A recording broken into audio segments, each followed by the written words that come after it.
In today's video, I'm going to teach you how to use filters in Todoist effectively with our step-by-step 2025 tutorial.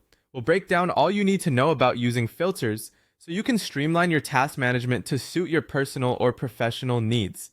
Let's dive in.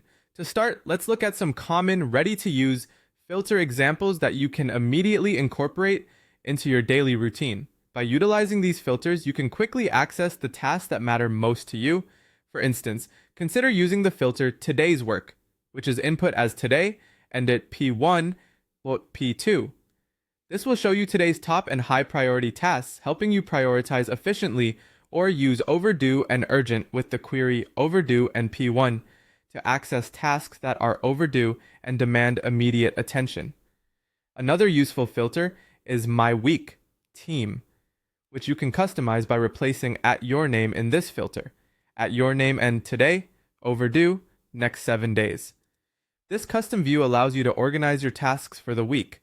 Next, let's go through the process of creating and saving a filter.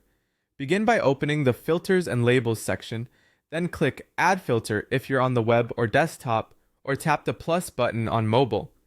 Input the filter query you prefer, as we've demonstrated above, and give it a memorable name. You might also want to choose an icon or color for easy identification.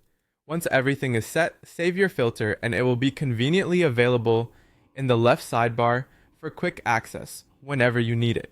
Editing, reordering, and sharing filters can also enhance your workflow.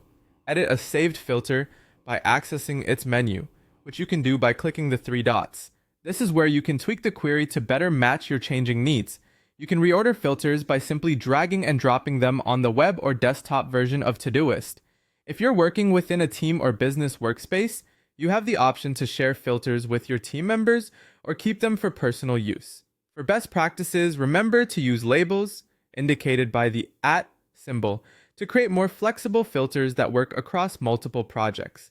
It's beneficial to maintain a set of high-value filters such as today, this week, no date, and urgent, to ensure you always have visibility of your priorities.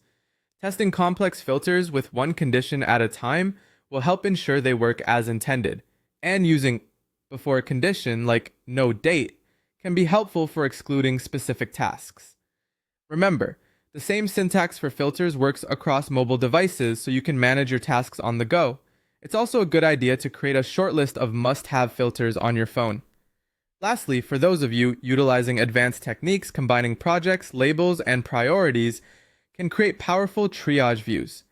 Integrate your Todoist filters with other tools for streamlined workflows and use them as the foundation for consistent review routines. In case you run into any issues, here's quick troubleshooting advice. If a filter doesn't return results, simplify it until something appears, then gradually add complexity back. Make sure your project names and label handles match exactly and use parentheses to ensure logical conditions function correctly. There you have it, a comprehensive guide to mastering filters in Todoist. By following these steps, you'll enhance your productivity and make task management a breeze. Feel free to explore these features and customize them to suit your workflow.